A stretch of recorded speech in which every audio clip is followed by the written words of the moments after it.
सध्याच्या काळात मानसिक तणाव ही खूप मोठी समस्या झाली आहे. हा तणाव कमी करण्यासाठी मी आज एक सोपा प्राणायाम प्रकार सांगणार आहे, ज्याचं नाव आहे भ्रामरी प्राणायाम. भ्रमर म्हणजे भुंगा आणि भुंग्यासारखा आवाज करत सोडलेला श्वास, यामुळे याला नाव आहे भ्रामरी प्राणायाम. पाहूया भ्रामरी प्राणायाम. सुरुवातीला ताठ बसायचं आहे. दोन्ही अंगठ्यांनी कान बंद करायचे आहे. पहिलं बोट कपाळावर, नंतरची दोन अलगद डोळ्यावर ठेवून करंगळी त्याच्या खालोखाल ठेवायची. श्वास घ्यायचा आहे.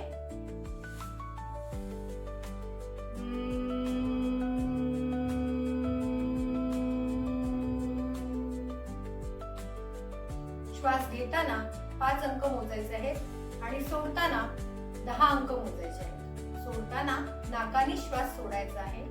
भ्रामरी प्राणायाम केल्यामुळे आपला विचारांचा जो गोंधळ आहे तो कमी होतो.